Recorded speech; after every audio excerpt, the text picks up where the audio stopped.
In any relationship, let alone a learning relationship, there's always going to be disagreement. There's always going to be uncertainty. There's always going to be power issues. Those are all part of the relationship. So, especially with the word like community or social, people tend to gloss over the sort of fundamental essence, really, of relationships, which is disagreement, which is uncertainty, and which is power issues. I think it's going to push our understanding of social learning to say, okay, what's left for human beings that cannot be achieved through AI? It's a big question for us. If you have summarized access to everything that's been written about a topic, then what's the place for social learning? Because if it's just question and answer, then AI will do it better probably. What's left for human beings is agency. Welcome to Shapeshifters, the podcast on the hunt for passionate individuals who are discovering and rediscovering the best ways to transform people and organizations for good. I'm your host, Mike Currian. Thanks for tuning in.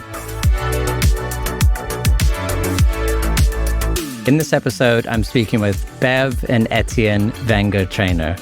If you've worked in L&D or organizational change, these names are likely already on your bookshelf. They are globally recognized thought leaders who coined the term communities of practice and have authored seminal works like situated learning and systems convening. They've spent decades helping just about everyone from the World Bank to global tech giants understand that learning isn't about transferring knowledge, but about people making sense of the world together. In this conversation, they are going to share why they dismantle the idea of transmission, which is simply moving certainty from one brain to another, and instead frame learning as the mutual engagement of uncertainty. They'll dive into why AI is going to be a new literacy for us, and it's going to challenge us to use technology to springboard humanity rather than just imprison ourselves. They'll talk about why groupthink isn't an error, but it's a little bit like cancer. It's like a natural process of growth gone wrong, and how newcomers and debate can be used to intentionally disrupt it. And finally, they'll introduce the concept of intruders, or people who shut down learning spaces by rushing to provide answers, and how you can handle them. This conversation is a masterclass in language, and it's full of deep insights. Etienne and Bev bring such a warm, settled presence and a level of precision that I think is a really grounding example to our fast-paced world. Let's jump in. Welcome to Shapeshifters. Hola. Hola. Welcome to Shapeshifters. Welcome to Shapeshifters. Bev and Etienne, it is lovely to have you on the podcast. Thank you for being here. Thanks, Mike. Yeah. Glad to be here. One of my favorite questions that I like to ask all of our guests, and I'll start with you, Bev. What are 3 words that come to mind for you if you're introducing yourself to us? Multi-identitied, playful, pragmatic. I'm curious, can you tell me what multi-identitied means? It means that when somebody says, "Where are you from?" or "Who are you?" I find it very hard to answer. When somebody asks me that, I often go, are you referring to my accent, or are you wanting to know something else? Are there other facets for you that it's calling upon other than sort of being a person of many countries, or? Yeah, it's because I didn't have a traditional schooling. I didn't, there are lots of things that don't fit into the nice, tidy boxes that people like to hear about, but nobody really wants the long story. So they want a nice, tidy one that they can put you in. So I've learned this word multi-identity. Well, I heard somebody else use it and I thought, okay, I'm just going to say that. I like it because it leaves it quite mysterious. And if somebody really wants to know, they can ask. And Etienne, yourself, 3 words. I think multi-identity is also one that I'm going to steal from Bev. When people ask me, where are you from, I always say, how far back do you want to go? But also, identity is an important part of our theory. So we think a lot about how identity is constructed as a part of learning. The other word I would describe myself with is scale. I'm always interested at scale, from the size of the universe to the little microbes that are running on my skin. So I'm interested in scale. Also for identity, scale is an interesting thing. How do we identify? Do we identify locally or with the planet or with the universe? All that scale is really an important part of this multi-identity thing. And the last one is probably language. I'm very interested in the effect of language on how people think. And it's how we work. Actually, Bev could have also said language, because that's why we work well together, is that we both are very sensitive to the choice of words. And that's why we are theorists. We choose our words very carefully. One of my questions I had later on was, what is a theorist? But you've kind of preempted it now. How do you define what a theorist is? I think what a theorist is in social sciences is very different from what a theorist would be in the physical sciences. In physics, a theorist is someone who develops equations, and in order to make the equation work, has to assume that some little particle must exist, or that time has to go back. And then you have people who are empiricists who try to find out whether that's true. In this sort of science, a theorist is more someone who develops a coherent conceptual framework to allow people to tell certain stories about the human experience. And so what we do is we develop a kind of conceptual vocabulary that put together allow you to say certain things, to tell certain stories about how people learn. That's why we call ourselves social learning theorists, because we enable people to tell a story. So what you were saying, hey, we started our company before we knew all your work. Yeah, because what we're doing is just to put a language on what people already know, what people already do. But having a language does make a difference. Having a language to talk about it allows you to be more precise, a bit more intentional, a bit more strategic about what you do. Helps you ask different questions as well. So the language, depending on what the language is, will result in you asking different questions about what you're doing and what you're seeing. Yeah. I don't read much philosophy, but my conception that is building around the role of the philosopher seems to me to be naming the hard to name and making it easy. Mm-hmm. Yeah. Easy might not be the right word, but graspable, perceivable, because it's not just pointing out into the dark and going, I think something's there, and then someone else has to find it. It's more like pointing to something that you know is there, but hasn't yet been named. Am I on the right track, or where does it differ? Well, in an essay, I was writing the difference between vertical knowledge and horizontal knowledge. So vertical knowledge would be a piece of knowledge that replaces your experience. You cannot know the age of the universe. If an astrophysicist tells you it's 13.8 billion years, you cannot say, well, no, I think it's 13.7. So you have to kind of subsume your experience. But when we talk about a community of practice, for instance, people say, yeah, no, I've experienced that. It's horizontal. It goes through your experience. It enlightens your experience, not replaces it. So in that sense, the theories are different in the two kinds of knowledge. I'm finding that quite a powerful visual analogy. I love the sense of it going through you, because I just know when you're in a group of people and you're having that shared understanding for the first time, it really does feel like it's piercing you in that wonderful way like that. That's lovely. Now, is your native language that these mysteries are discovered, is it English for both of you? I didn't know, Etienne, if you spoke other languages. Well, talking about the identity, I grew up in a French-speaking part of Switzerland. So I grew up speaking French, but I moved to English when I moved to California. And ever since, my working language has been English. So professionally, I think and write in English. I'm reading the C.S. Lewis space trilogy at the moment. I didn't even know he wrote a space trilogy. And the main character is a philologist. And there's this whole overtone of language and meaning. It just sits right in the intersection of all these things that we're talking about. I'm digressing though. But maybe we should specify this, because you're talking about C.S. Lewis. In a way, a fiction writer is also giving you a new way to see the world. Yes. By writing fiction, right? And this book you're reading is going to make you look at the world differently. The only difference between a social theorist and a fiction writer is that the social theorist makes it into a conceptual framework as opposed to a story. Yes. Okay. But the effect is very similar.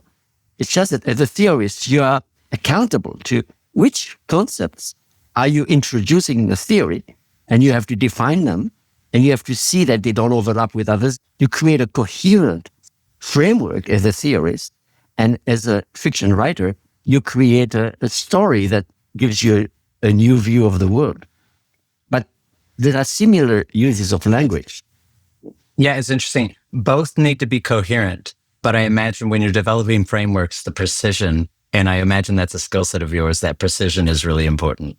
If no humility was allowed, I'm curious to know where each of you view, I like to call it your superpower. What parts of the process do you find you enjoy contributing to, you're most proficient at, you are most energized by?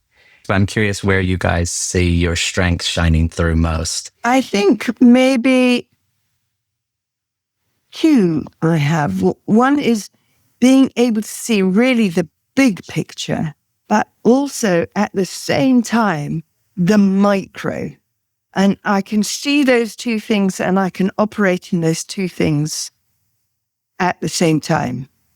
And I think the other thing is I feel like I can run through somebody's experience. I mean, it's to do with empathy, but it's more than that.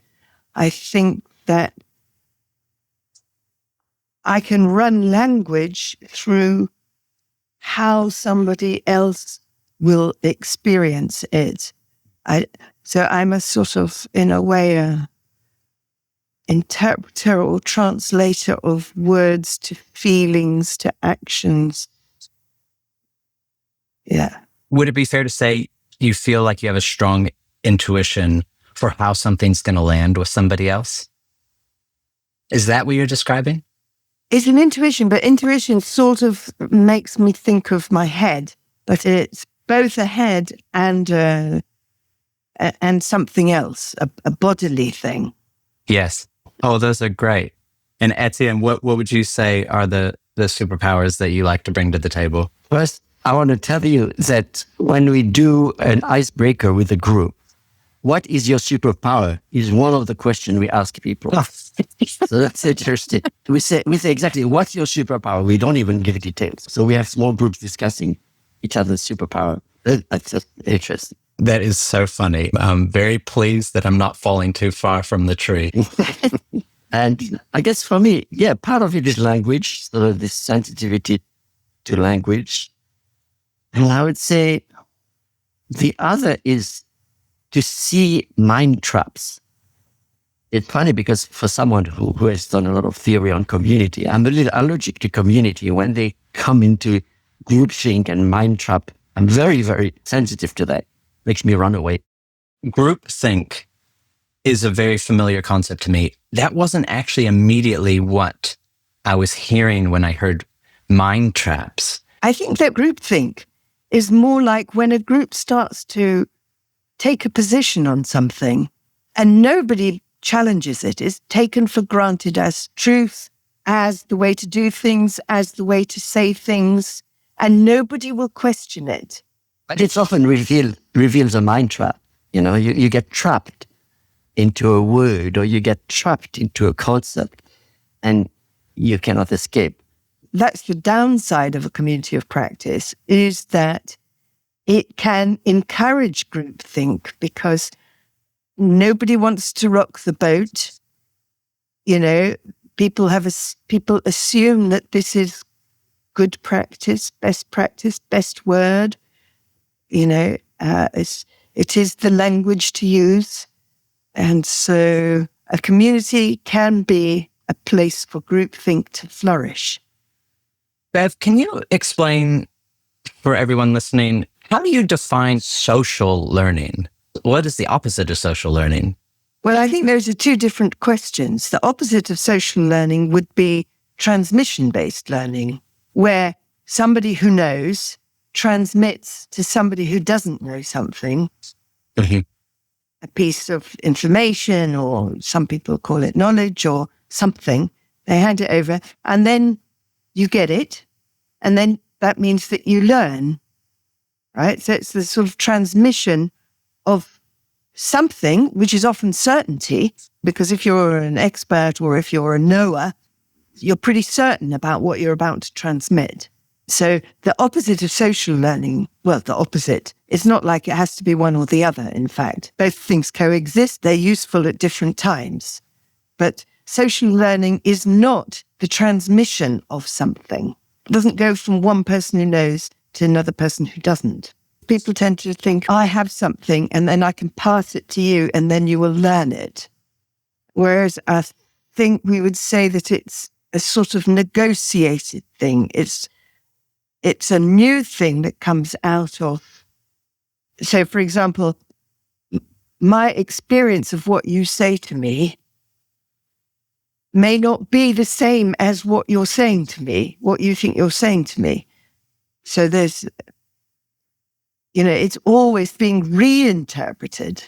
I love that idea of it's being built together rather than it being possessed by either one of the participants. Now, does this fall more under the heading of social learning, or is this things that you guys articulate in detail within a community of practice? Well, we articulate it in detail more in our more recent work on social learning spaces. We define social learning really as the mutual engagement of uncertainty, as opposed to transmission, where you have someone with certainty who transmits their certainty to someone who doesn't have it. We say, okay, in social learning, you have this mutual engagement of uncertainty about the difference you care to make that is nourished by this mutual engagement of uncertainty to the extent that you really pay attention to what's happening coming out of that mutual engagement of uncertainty. So, yeah, we have a formal definition of that in the theory now, which is beyond committees of practice, by the way. Yes. Because it can happen outside of a committee of practice. It can happen if you're flying back to the US and you have this amazing conversation with the person next to you. That can happen too. And it's not a committee of practice. You're never going to see that person again. So it's a clearer definition of the nature of social learning, of which committee of practice is an example. Can be an example, not necessarily. Some communities abandon that and then they become sterile and ossified. In a way, social learning is the reinterpretation of something and the back and forth of something to make sense of it and to understand how it works in practice. You can be by yourself and be engaged in social learning. When I'm running an idea through my head, I'm sort of also thinking, I wonder what Etienne would say, and oh God, my mother would say that. And, there's a whole social world that goes on in my being. Any word that I use is social. It's been socially constructed, like the word learning, how we understand learning in English has come about because of the social world around it. It's a living word. Right? It's a social word. It's a social construction. So social learning is the sort of back and forth and the running through your experience, and it's not so fixed. It's an interpretation and a reinterpretation, even on very small levels. In any relationship, let alone a learning relationship, there's always going to be disagreement. There's always going to be uncertainty. There's always going to be power issues, right? And those are all part of the learning relationship. So, especially with the word like community or social, people tend to gloss over with words like collaboration, the sort of fundamental essence, really, of human relationships, which is disagreement, which is uncertainty, and which is power issues. Yes. But once Bev was facilitating a meeting in East Africa, and one person from Lesotho said, I want to thank you. You reminded us of the way we used to do things. So it's like ancient. What we're talking about is ancient. It's not, I'm curious because many of the listeners will be in the corporate world and they'll be senior leaders in that space, and they're trying to build effective development within those organizations. How do you see organizations prioritizing social learning, and are they realizing that it is more of a missing piece of the puzzle in today's working environment? I think that with the volatility and the uncertainty in the world, people are seeing the need for social learning, the need to be able to run things through other people based on their experience. When, for example, COVID came, heads of universities, deans of universities were suddenly phoning each other up, which they never usually do. But it was like, how are you dealing with this? All the students are at home. They wanted to know. Oh, you tried that. How did it work? Oh, that worked. That didn't work. Oh, I don't know if that would work in my case. But they wanted to communicate with each other. I expect if you've got to the position of senior leader, you also do that just as a matter of course. You're constantly talking to different people and finding out different things. But that's no different from anybody lower down the chain as well. If you have to wait until the training department comes up with a course on it and has designed their modules, it might be too late. So engineers working for Shell who are drilling for oil, they don't want to wait till they've done a course. They need to be talking to other engineers there and then. Oh, we've got a problem here. Has anybody seen something similar? Okay. When there's a lot at stake and when conditions are not clear, then it's vital. And it happens, actually, it does happen anyway, but very often it's squeezed out as if it was something that wasn't important.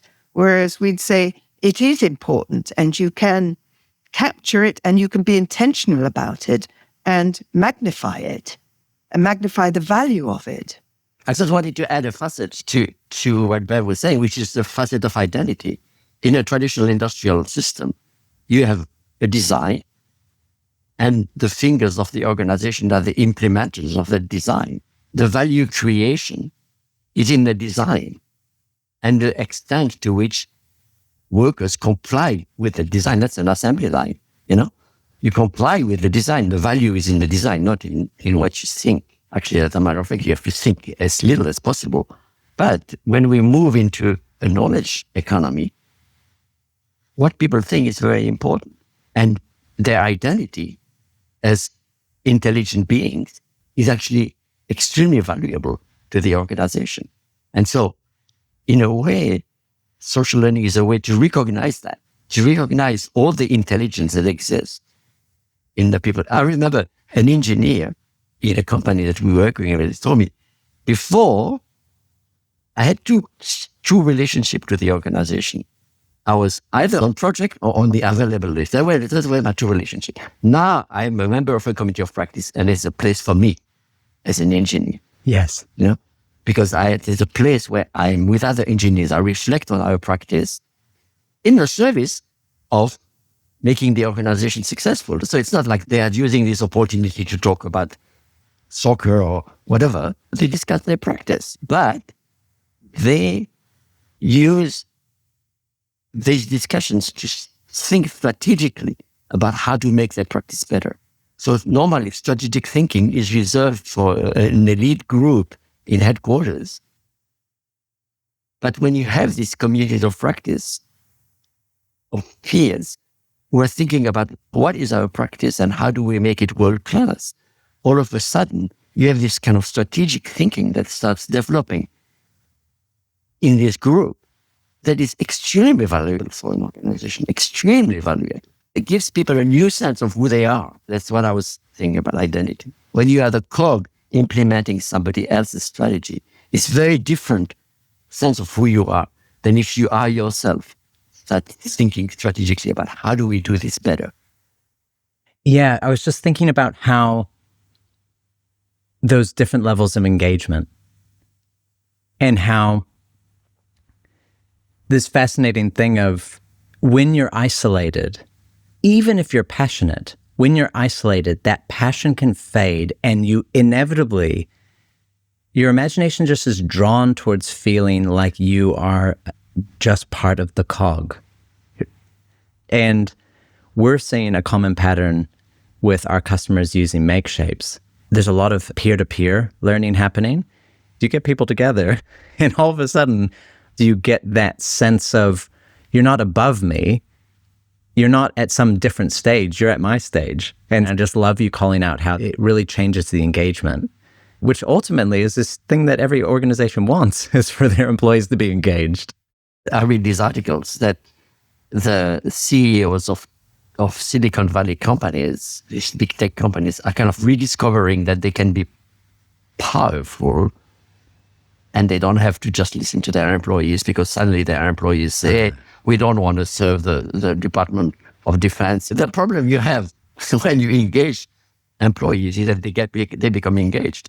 So it's a tricky balance that you have to find, because once you start messing with social learning, all of a sudden, you are not just the puppeteer, Yes. You give agency. Yeah, exactly. The Shapeshifters podcast is brought to you by MakeShapes, group learning delivery for the modern workplace. MakeShapes is a digital platform designed specifically to help large and complex organizations deliver critical talent and transformation initiatives at scale. MakeShapes enables delivery of meaningful group learning experiences that are not reliant on an army of facilitators, so you can reach everyone quickly and consistently. Ready to transform learning and development delivery? Visit makeshapes.com and book in a demo. And if you mention that you heard about MakeShapes on the Shapeshifters podcast, you can get 20% off your first year. Now, Etienne, I'm thinking about your first book. So the title is Artificial Intelligence and Tutoring Systems. I imagine that the artificial intelligence you were creating concepts around and researching was quite different from the large language models that many people are engaging with. And I'm curious, what is going on for you in your mind and in the conversations you're having with this swell of this technology? I'm wondering what large language models are doing for communities of practice and social learning spaces. Well, first of all, I should say that you're completely right. The artificial intelligence we were talking about is completely different. At the time, we were trying to imitate the human mind. But now, these large language models are based on big data, not just the human mind. So it's a different science, and it's really just completely different. Actually, Bev is even more involved than I am now with artificial intelligence. She should contribute. I mean, she uses it a lot more than I do. And it's a big question for us. If you have summarized access to everything that's been written about a topic, then what's the place for social learning? Because if it's just question and answer, then AI will do it better probably. If it's just like, how do I do that? Then somebody said, I don't remember who it was, that AI will do knowledge better. What's left for human beings is agency. I think it's going to push our understanding of social learning to say, okay, what's left for human beings in these mutual forms of learning engagement that cannot be achieved through AI? I think it's both a challenge and how could communities of practice collectively use AI? And there is some interesting research done at Procter & Gamble by some researchers at Harvard Business School. They've seen that in terms of producing innovative ideas, an individual is at the lowest, then better is an individual with AI, then a team, and then a team with AI. A team with AI is better at producing novel ideas than a team without AI. And if you look at the researchers would consider radical innovation, then the team with AI is way beyond any other configuration. So that's interesting. But communities of practice, in that sense, and social learning space, will have to learn how to incorporate AI in a productive way. That's going to be the challenge. Bev, especially because you're engaging with it more, I'm so curious to hear your thoughts. Well, I mean, I do think that it will push us. It could push our imagination. You know, you go a certain amount of the way with an AI companion, and that in a way leaves you feeling like you can think, well, okay, now, wow, I've got it now. Either I've got the idea or I've solved my emotional problem, because you can use it for every different thing, you want. So I've solved my mathematical problem, I've done my finances, whatever, which can leave you free in a way to either go beyond it or do something else where you can use your imagination and your playfulness and your humanity, your human skills. So I think if we can use it to springboard our abilities and our sensitivities, or we can use it to imprison ourselves. Yes. There's going to be a sort of, I don't know, it's going to have to be almost like another literacy. The literacy isn't just how do we read the world or speak the world through AI, but how do we grow and develop and flourish as humans, not without AI, but above AI. So I think that's going to be interesting. I'm going to try and say something that's far more lofty than my grounded sensibilities would normally allow me to. But I was thinking about Descartes, and I was thinking about, I think, therefore I am, and how that created such an identity for humans to being, we are the ones that think and we are the ones that know. Now, I've never studied Descartes, so I might not be doing that justice. But if you run with my sentiment, it was something that we clung to so much. And this alien intelligence all of a sudden being thrust into our world that knows whatever knowing we would call the neural network. It has so much information, and it's able to use our own language to communicate it to us in tailored ways. You prompted this thought in my mind, Bev, as you were speaking, that there is this enormous disruption in what many people might have held central in their identity. It feels like we're at this intersection where we could enslave and entrap ourselves at the mercy of this thing, or that we can figure out what sets us apart and sort of almost rise above what it offers us. In a way, I think, therefore I am. Well, I'd say good if AI is challenging that, because also I feel, therefore I am. Yes, exactly. I commit, therefore Yes. I am. Yes. I interpret, therefore I am. I empathize, therefore I am. So Yes. I think there are some other verbs that will become important. One of my favorites is, I love, therefore I am. Yeah, right. Mm-hmm. When we work with people who are leading communities of practice, I mean, most people are really embracing it. AI is great, for example, frequently asked questions, recording calls, seeing the patterns across calls, helping with sense making. In the sort of community of practice space, we haven't seen yet any negative disruptions. Yeah, and we're not researchers in quantitative sociology, so our view of the world is very, very small. But I have a daughter who is an aspiring film composer in LA, and she's not sure she's going to have a job. So it's happening, not only in knowledge work, in the arts also. So, I mean, the danger is it going to create stratification. So, for instance, in the world of film composing, what's going to happen is that there will be a few left who compose, maybe 5 or 10 people in the world who compose for movies, and the rest is going to be done by AI.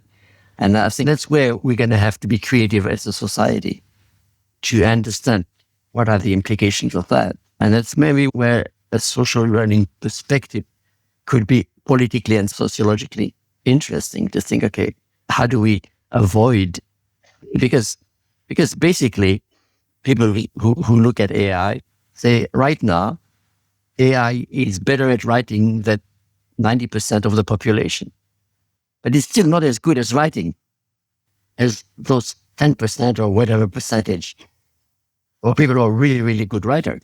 So you can see it's replacing a certain level of mediocrity, of competent mediocrity, but it's not yet replacing the top, right? Maybe it will one day, but right now, the danger is this stratification. Earlier, we were talking about groupthink, and the question I wanted to ask you both is, how do you prevent groupthink? We encourage things like, so for example, having newcomers come in and new perspectives. That's why it's important to have newcomers in a community of practice.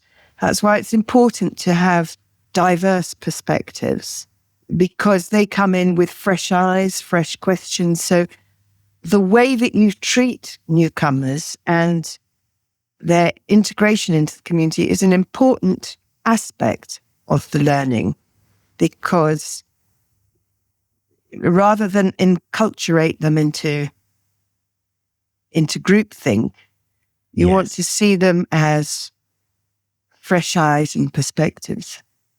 And we do encourage, for example, communities of practice to debate, like formal high school debate, where you take something and then you take its opposite, and then you have to debate both sides. And so that's a good way to challenge groupthink, because it allows the unspoken to be spoken, because people on the other side, right, have to come up with the arguments, which could be more or less convincing, but I mean, at least they are spoken.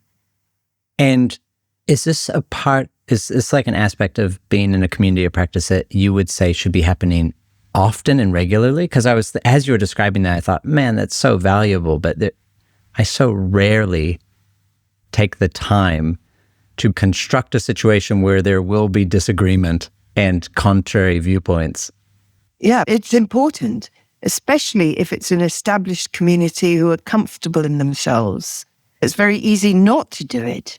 As you become mature, you've got your routines, you've got your language, everyone knows what to do, which is fantastic. It's a sign of a thriving, mature community of practice. But that's when the little groupthink worm can raise its ugly head. We make it sound like groupthink is this evil thing. But it's like cancer, cells need to divide.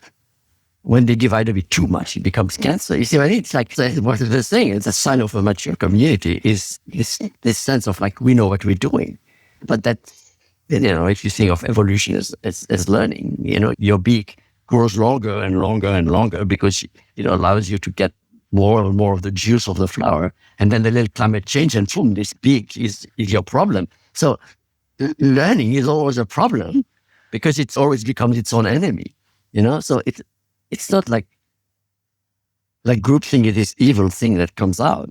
It's the very nature of community that will tend towards that because things always need to evolve. So yeah, I would agree with that. It's really important to do that on a regular basis. And another way to do it is with other communities, to bump against other communities. So we tend to encourage communities to have interchange at the boundaries between communities or with your clients or with your competitors or whatever. Yeah, and so I could imagine this in a corporate setting. This might be a well-established group might intentionally meet with a completely different part of the business for this very purpose, is to, Yeah, you'd have salespeople meet with engineers. Actually, I had a colleague who was exactly doing that, and he said, these people hate each other because they don't trust each other. Because the salespeople say that these people don't care about the customer. All they care about is the bells and whistles, the kids in the playground trying to design those things. And the engineer says, these people don't care about the quality of our work. They only care about their sales quota, and they really distrust each other. And it was very productive to have them engage in conversation, but not easy because of that distrust, Or another example, a group of engineers, in automotive. The community was buying the brakes of competitors, take them apart, and make sure that that company had a world-class practice. They had found a way to use the outside to challenge what they were doing. And so these are very good processes in a community to avoid the group thing, which is a natural part of learning. Yes, and I love that you make it clear that it's an inevitability of a community, that it will tend towards that homogeny, and that at a certain point it will reach its peak, and then there will have to be a de-evolution into a different direction to support the continued growth. That is so helpful. I was wondering, are there any other, the bringing in newcomers to the community makes a lot of sense. Two communities coming together makes a lot of sense. Are there any other techniques that you've learned over the years that are effective in supporting the continued growth of the group? Well, sometimes what we do is we create what we call leadership groups. And those are subset of the communities whose responsibility is to watch out for certain dysfunction. Okay, to like assign responsibility to certain individuals. Yeah, okay. And we have them, we've had them intervene in a proceeding of a community. Hey, this person said that nobody responded. What's happening? And so it's created a bit of self-reflection and self-awareness into how to maintain the learning capability. A word that I can't remember which of you said it before, or a phrase, sense-making. I love that phrase. And I was wondering, do you put that as one of the central purposes of a community of practice? Well, it's not a concept that we theorize. And it's not a purpose. Okay, great. Okay, flesh these out for me. Meaning making is central to the idea of social learning. That we are constantly in the process of making meaning of what we hear and see and touch and feel.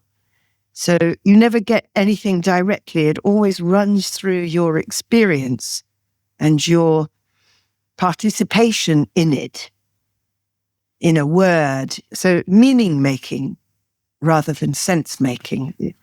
Yeah, sense making is a sort of general term. Did you know, one of the things I was afraid of speaking with both of you was I could tell this exact thing. I thought, Mike, you're going to be sloppy with your language, and these two are not sloppy with their language. And so I'm falling victim to that sensibility of mine because it's clear in my mind. It just comes out loosely. No, but that's all right. We take that job of being theorists very seriously. And I love that you do. I'm appreciating it so much. But we don't hold anybody accountable to it, because it's a specialty, it's a nerdy specialty. I think it's a wonderful specialty. I'm wondering, what are each of you contributing to at the moment? It could be work related, it could be outside of what you consider work, that you're excited about and energized by. I think the recent reconstruction of the theory around this notion of a social learning space, as opposed to simply communities of practice, and then around what are the ethics associated with that process. For us, it's very exciting work because it's really deepening and taking it into new territories and making it both more applicable generally and also more personal. So this is something that we're working on together now, really kind of reshaping the theory. It's almost like in physics, at some point you had an atom, and now all of a sudden there are subatomic particles, and you have to rethink the whole thing, because what you thought was your unit of analysis is actually not the most fundamental. So that's what's happening to us. There's a transition, an important paradigm shift almost. A fun thing that I'm doing, which came out of one of our workshops. We have a workshop which is a very loose workshop where we work on cutting edge issues that come up. And one thing that came up was about intruders. Okay, so we talk about in a social learning space, we talk about intruders. So an intruder is, for example, somebody who shuts down uncertainty. So, for example, somebody brings in a challenge and somebody else jumps straight in with the answer. You should do that. So, there's little space left for the learning. I love calling them intruders. So we've started to categorize all the different kinds of intruders and the different ways that they intrude on a space. And then, of course, doing that, actually, it made me realize that we all have an intrusive side to us. So it's more about what are the different types of intrusion and making it also into a sort of a reflective tool so that you can also be more aware of the different ways that you intrude in a space. Also to sort of provide a tool in a way for somebody who's in a social learning space to be able to deal with intruders. What are prompts they can use? What are the underlying reasons why they do it? Because it's very often to do with anxiety or insecurity. It's not necessarily because they're malevolent or because they don't want you to learn. So anyway, so that's a fun and interesting little piece of work that we're doing. I was just thinking about some of the words that have come out of how you guys are articulating when people come together intentionally. Agency, self-awareness, meaning making. These are such wonderful things, and they're such human things, and they just resonate deep within me. And I feel like you've named and brought dimensionality to something I've always been doing, but I've been so grateful for the language you are bringing around that experience because it's been so rich for me. So I guess that's my way of saying thank you. That's what we're trying to do. It's to say learning is done by a learner. There's a human being there. Let's not forget that. As opposed to viewing learning as a curriculum and an exam. And then there is somebody in between. Coming towards the end, I'm curious, to round this off, do you have any messages that you like to reiterate when you're speaking to senior leaders about things to remain mindful of, things to remember to prioritize? Well, are you ready for the 21st century? Because the 21st century is not the century of, it's not an industrial century. It's a different relationship. So I think that if you're a leader, you need to start thinking about what does it mean to develop a collective ability to do something useful? And what does it mean to engage others in that enterprise? It's not just an employment contract. It's an identity contract. And you were talking about agency. I think agency is very central to our theory. How does agency distribute itself in an organization to make it most productive? I think it's a very important and interesting question. Is there anything you'd like to add, Bev? No, I think that Etienne put it very well, what I was going to say. I'd love to hear it in your words, though, if there was any different Bevology that you would bring to it. Well, I think the thing about agency or caring to make a difference, in the world we live in, people feel powerless to make a difference. And it's really an opportunity, I think, in business to... communities of practice are a way where you can regain a sense that you can make a difference. Not as an individual and not because you're changing the system, but it's a sort of just big enough space that you feel like you can make a difference. And this time feels like an opportunity to really be cultivating those spaces, to keep the right people, to shape the world for the future. Yeah, that's what I'm thinking. I love it. You both, even through the one dimension that is a video, you both have such a warmth and a settledness and I want to say confidence, but it's like a version of that word that I wouldn't normally associate. There's no arrogance to it. You both possess something, different versions of it, but you both possess that. And I was wondering, it stood out to me throughout this conversation. And I was wondering, do you have any secrets to the good life? I can see you and proverbial good, but I can just see you both have been formed into wonderful people. And I was wondering, do you have anything you do regularly that you think contributes to that? I don't know. We just live life. We just bumble through life. Yes. I mean, I think I'm very, I am, but Etienne's not necessarily, but I have an ongoing conversation with myself about what's happening. So an ongoing reflection and sort of after action review of everything.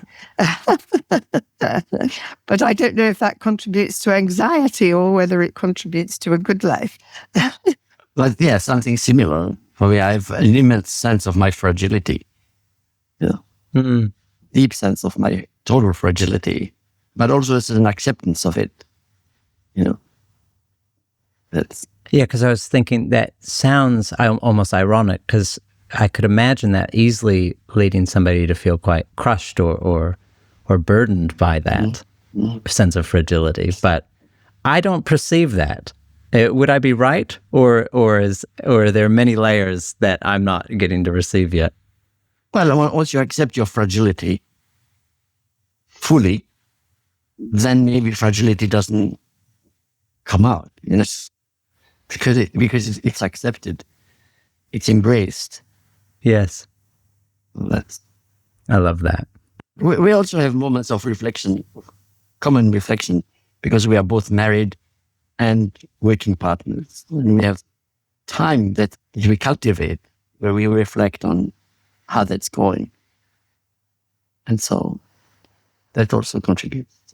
And I have to imagine that the skill sets that you're teaching, the skill sets that you're watching and learning from the communities of practice that you guys participate in or oversee, I was just thinking, I have to imagine those skills come back and just sort of equip you with more tools. Yeah, actually, I should say we've had the fact that we work with such diverse communities across different countries in the world, across different sectors, across different disciplines, yes, across different languages, those experiences, and also seeing so much diversity and so many different ways that people do things. I think that all adds also to your sense of, well, I'm going to say humanness, but it's a sense that you can never be ideological, you can never be pedantic. The world is full of some really extraordinary people, but in the end, we are all fallible. Yes. And we are all going to die, And it is like, once you accept that, then there's nothing left but to get on with life. I love that. Well, Bev, thank you so much. I know you've recently been sick. Thank you for bearing through a long conversation and using your voice, which is probably still feeling a bit fragile. You are both, as I said before, wonderfully articulate. And I do think in this small way, you're sending out ripples that are shaping the world. So thank you for your work. Please continue doing it. I love that you're both so deeply engaged in it still, and it's evolving. We've got subatomic particles to figure out now, as you said, Etienne. So keep figuring those out for us, please. And yeah, thank you so much for generously giving me so much of your time. Good. Thank you. Thanks, Mike. And that wraps up this episode of Shapeshifters. Thanks so much for being with us. We really want this to become a two-way conversation, so we would love for you to send in any questions or comments that this episode has prompted. You can do that by emailing shapeshifters@makeshapes.com, or if you're listening on Spotify, you can drop it into the comments section. We'll be incorporating these questions and comments into future episodes.